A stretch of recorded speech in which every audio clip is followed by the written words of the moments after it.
Good morning, Dr. Akanksha. Good morning, sir. Nice to be in touch again. Yes, sir. Same here, sir. Very lovely to be here. Yeah. Actually, sometimes people ask, you are a doctor, medical doctor.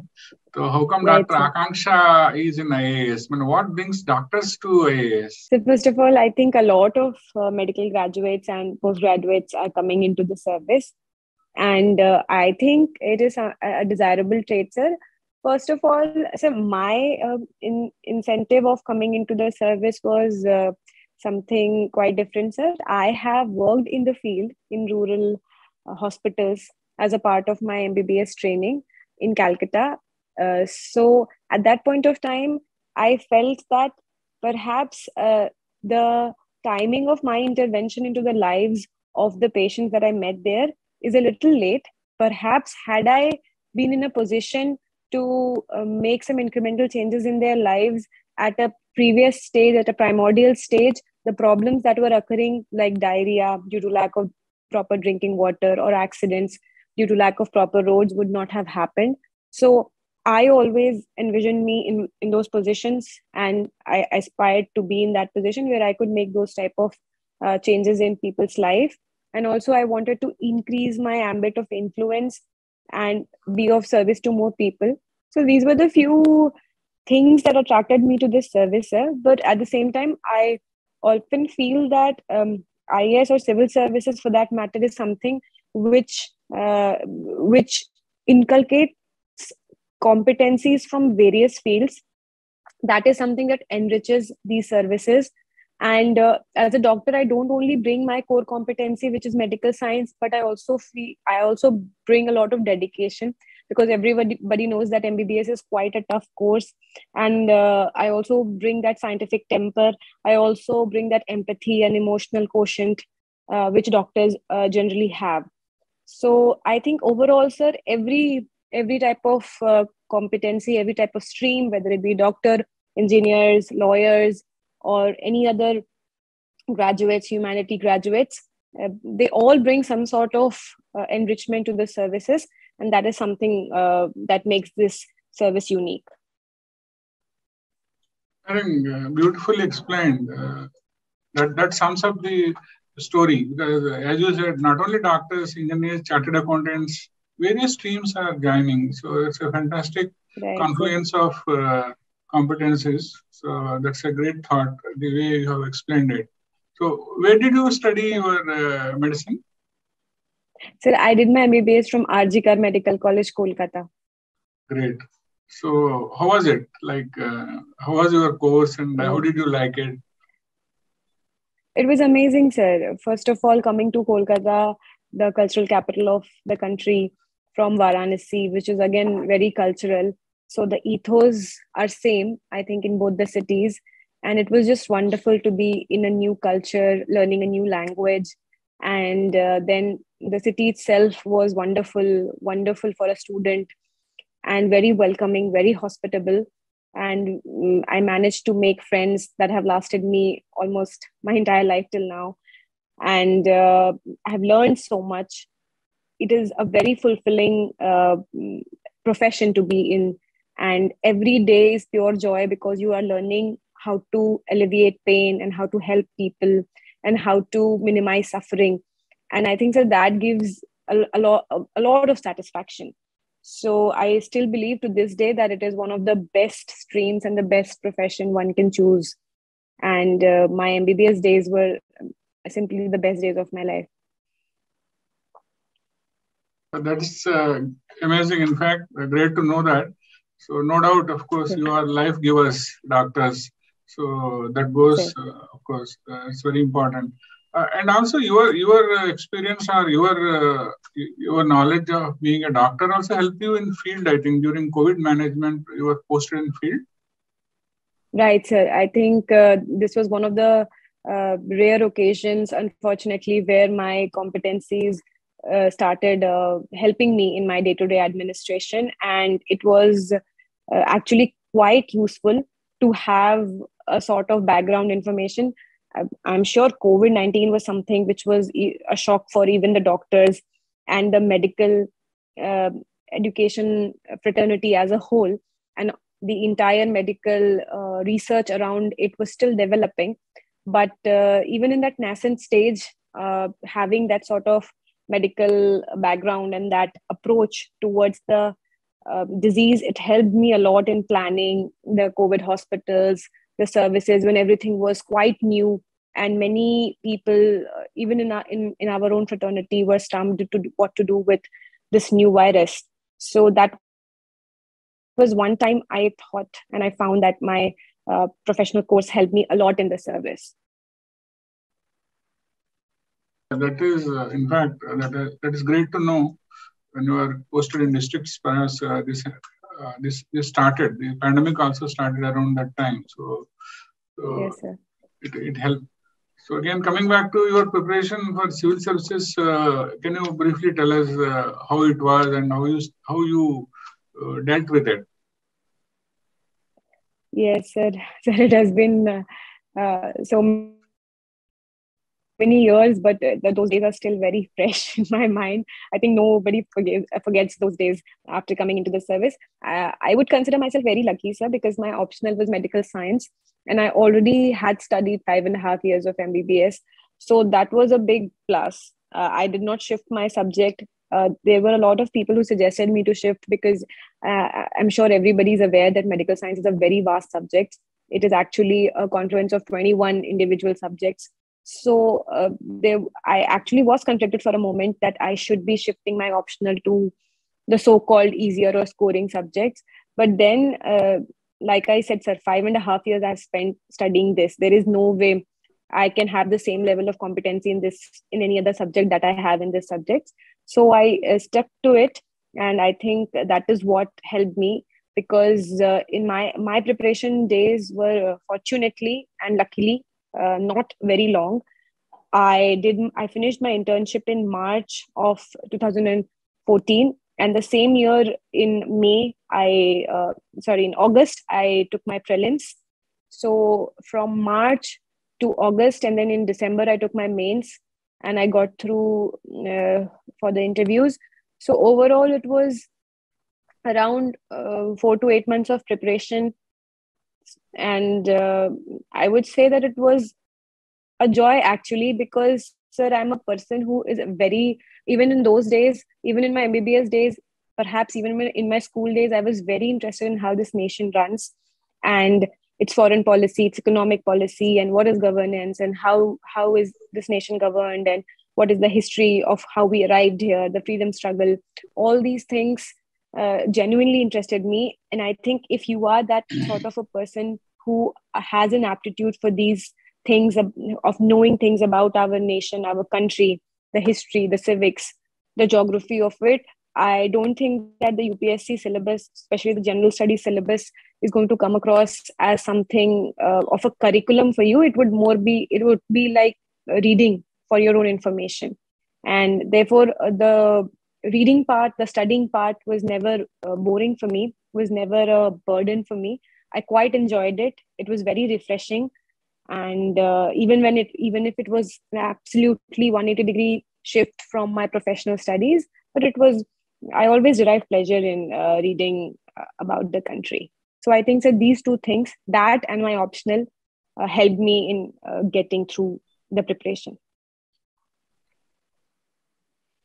I think that's very important. As you said, uh, uh, when we prepare, actually, we should enjoy it. Otherwise, it will be a burden. True, sir. So it cannot be done like that. And we can't carry on for a long time also. So once you love your subject Yes, and you like it, and also the overall preparation also becomes that much easier. But having said that, both of us are lucky that we are in the service, we have made it. But there are, I always sometimes think about the huge number of students, candidates who appear for the services, but so they go through, isn't it? It takes a lot of time. Somebody is giving first time, second time, even third time. So 2-3 years they are going through this process. So any advice about this? Because it puts, I think, stress on them. I'm very glad that you brought this up, sir, because I personally feel that a lot of times the preparation for this exam and the service itself is over glamorized in the heads of the aspirants, and not that the service is as wonderful as it is made out to be. And I am very happy to belong to and very fortunate to belong to this service. But at the same time, I think the aspirants, especially the people who have a plan B, you should always have a plan B, sir. I personally believe that any competitive exam in this country has a huge component of luck. So there is no certainty, and it does not reflect on your IQ or your hard work or your preparation. So because of that, a huge component of luck, you should always be prepared for a plan B or a career switch when you can't get through. And if you have a plan B and you have given your best for 1-2 tries, I think you should switch, sir. There is no point in wasting the best years of your careers preparing for this exam. Not everybody has the aptitude for it. It does not reflect at all at your competency, at your state of preparation. I think it is just luck and perhaps some sort of smart strategy or some sort of basic aptitude for writing the answers. So I strongly believe that, sir, that you should switch to the plan B whenever you have given this exam with your full preparation and you feel that this was my final attempt of as good as I could have written the exams. That is A, sir. And B, if you are in that phase where you are still preparing, I also went through those days. It's not like every day was happy. Every day I was satisfied with my preparation, or every day I was studying.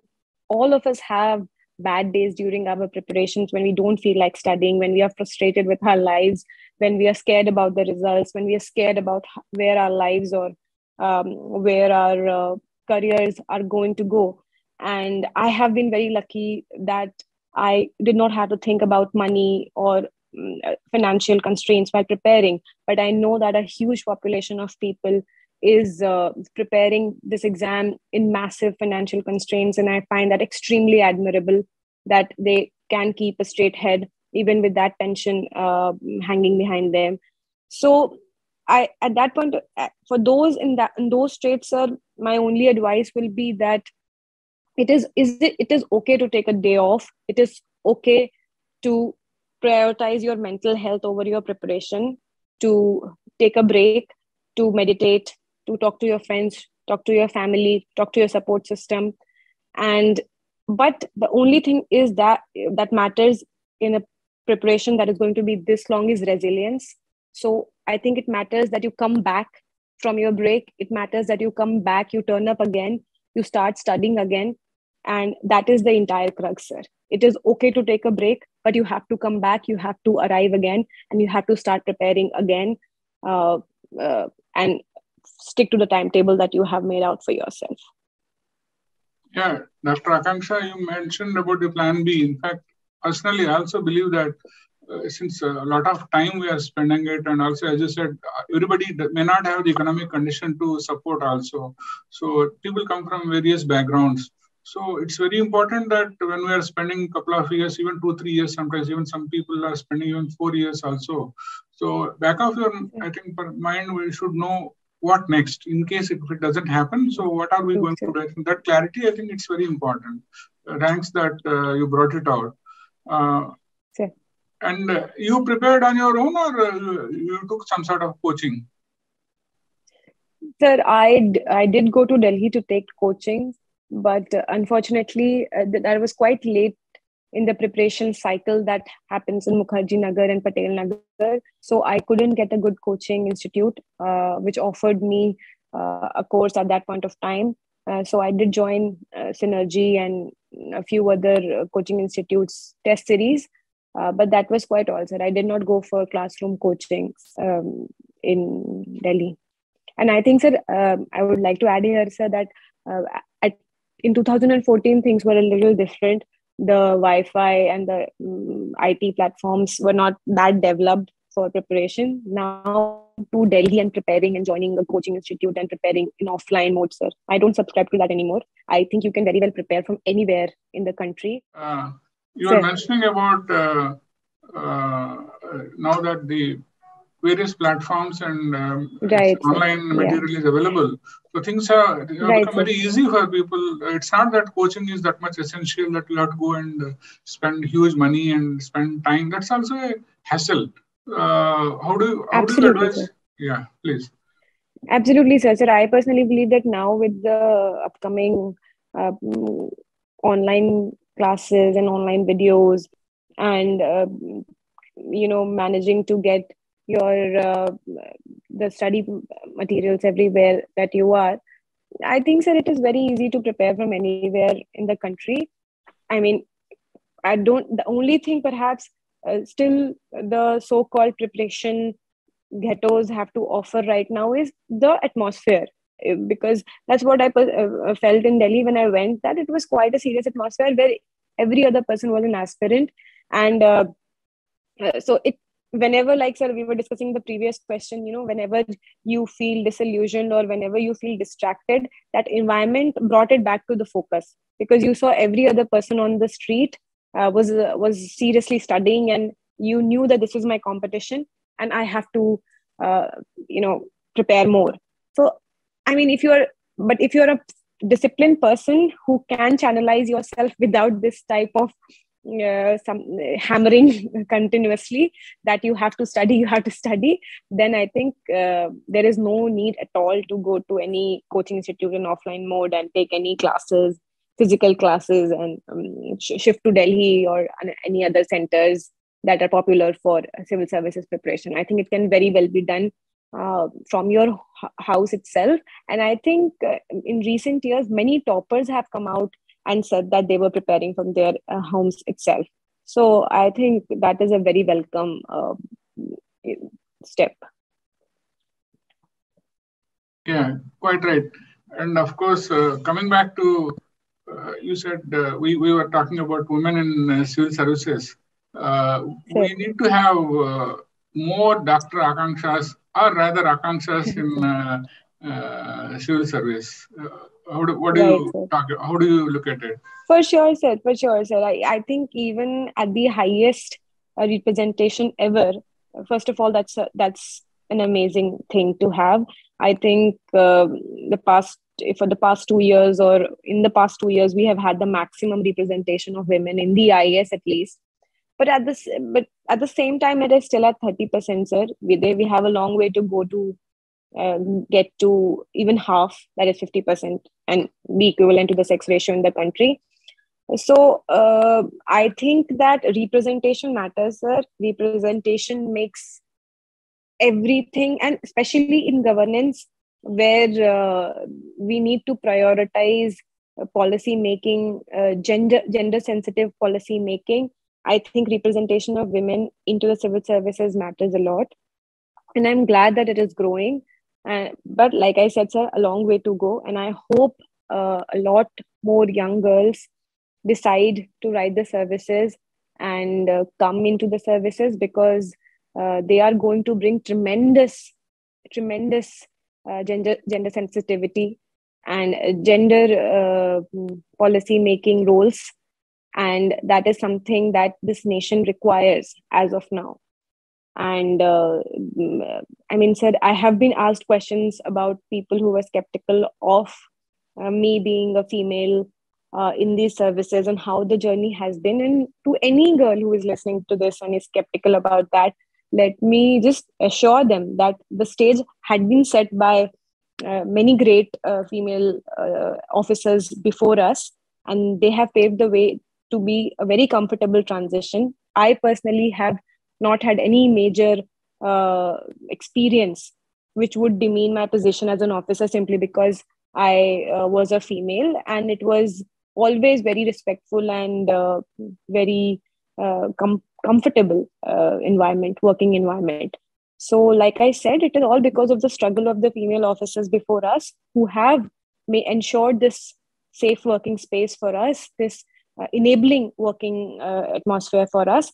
So now I would only encourage more and more youngsters, especially females, to come and write the services and be a part of this. Fantastic. The perspective you have given is amazing, because that's important for everyone to know that it's all same. All officers are same, Right, and they sir. contribute. We had outstanding, as you said, women officers who have contributed, and they have been contributing. They will be contributing. So this discussion has to be put it straight. You have put it straight. So I'm happy that Thank you, sir. this will be encouraging for a lot of girls who would like to take it up Right. as a profession also. And how do you Yes, sir. look forward to your days ahead? Like, of course, you are hardworking, you are intelligent, you Thank have you, sir. you have clarity of thought, and also you have a lot of ideals which bring to the service, which is essence also, because that idealism is also important. The commitment to service, the service part. So good that these things are coming. So can you mention something about it? How are you going to Sure, look at sir. your days ahead? Like, sure, sir. Like you've put it, sir, there is tremendous opportunity to serve in this job, and that is what makes it, I think, one of the most fulfilling professions in the country right now. So, sir, I think I'm just looking forward to that. And I think another thing that quite attracts me is the diversity of what this job offers you, sir. One day, you can focus on education. The other day, it can be health. The third day, it can be agriculture.